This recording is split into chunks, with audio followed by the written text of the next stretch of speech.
Walshy number 1 and Walshy number 2. I was inspired by Doc 1 last week to cook some Chinese food. Dave came in just as I was starting and he said, "What's that lovely smell?" "Ginger," I said. "Oh, I love ginger."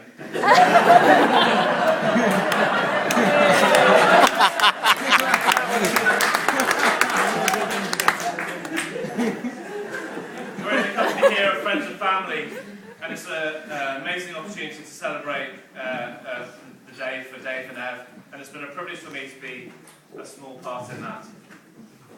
You'll be glad to hear I'm going to keep my speech short and sweet, just like Ev, not long and boring.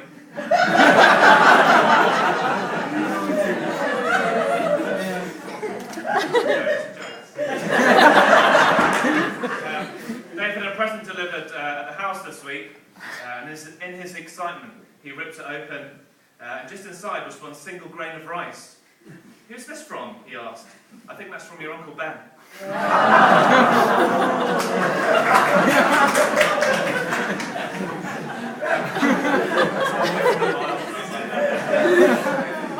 It was indeed Peter Carker's Uncle Ben that finally got around to saying what Franklin Roosevelt planned to say in the speech that he died the day before, saying, "Great power brings great responsibility." And we all know that being a best man and saying a speech comes with a degree of responsibility. But it has also brought me a great deal of power over the day leading up to today. Every little rude comment, deed, slip of the tongue from Dave in the past 8 months, I've wielded the threat of mentioning it today. And the numerous teasings of mankinis being tied to lampposts has been great to see Dave working out whether I'm serious or not. It was, however, a crocodile suit that we dressed Dave up on Tuesday for his stag do. Evelyn, I think he's pretty keen to show to you this evening. Now he's finally snapped you up.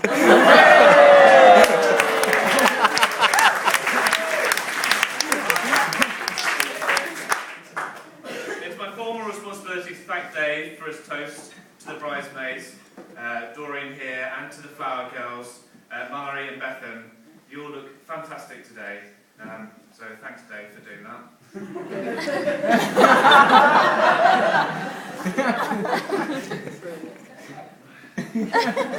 Slow down.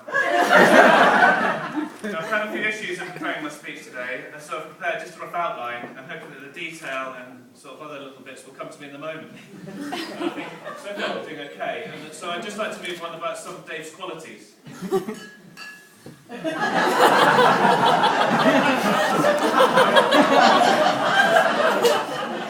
nothing.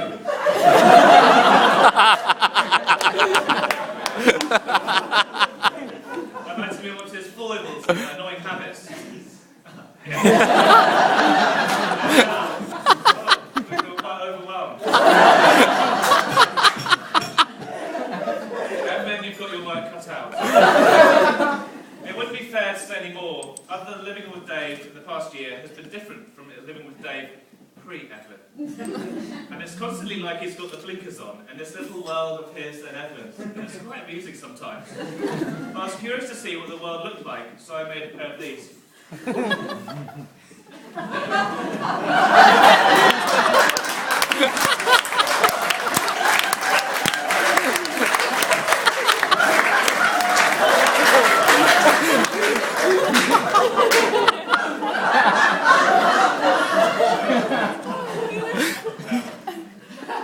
This is really hard.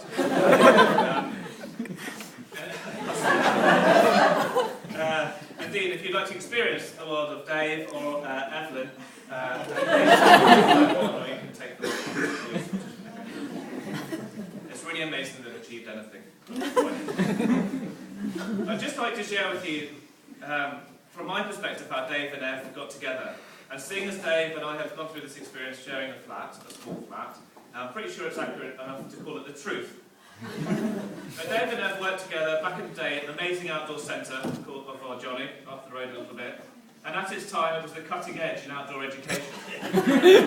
But it wasn't until they both left our Johnny, and during the winter, 2 winters ago, that they struck up their friendship again with some skiing adventures in the Scottish hills. It was last spring when I returned to our Johnny after being away.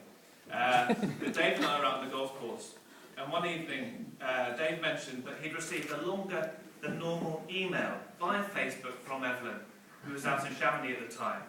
She was due back in a week or so, and has suggested that they met up in Aberdeen for another outdoor adventure.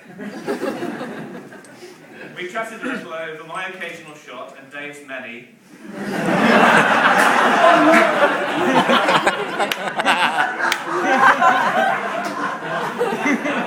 Clean already, pray?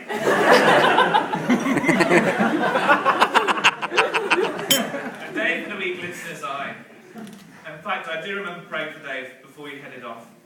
And it was that weekend up in Aberdeen that began the journey that they continue today.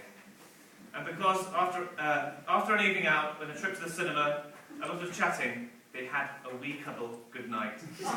In Dave's words, neither of us let go. And being inspired by a prolonged cuddle, they sat down and chatted some more. Not just about what they were going to do in the moment, or indeed tomorrow, but actually they sat down and planned out a lot of their future life together. Indeed, Dave told me that they even spoke about having me as their best man and their concerns for my speech. I hope I'm not disappointing them. Despite my teasing about this slightly different approach, what I've realised is actually the amazing courage and commitment from both of them in that moment. And they laid down the foundations and parameters for them to grow and plan their future. Slow down.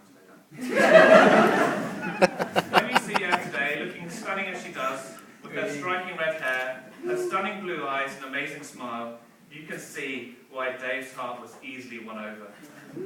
She deserves a husband that's tall, strong, funny, caring, sensitive to her needs, passionate and able to provide.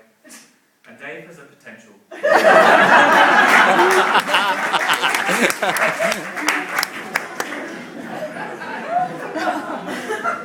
definitely Dave that's the best man today. And I know you're only moving to Pitlochry. I'm going to miss you, man.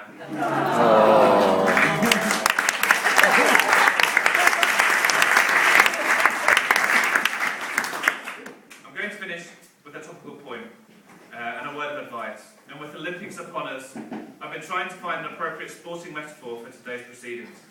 Dave, a new wife is like an Olympic velodrome, all sleek curves where the promise of dreams can be fulfilled. It does, however, need daily love and care, so it's not left an underused legacy. I wish to wish you both the very most and best for your exciting future that God has planned. Family and friends, Dave, Walshy 1 and Walshy 2. I'd like you to stand and to toast with me to love, to laughter, to Dave and ever after.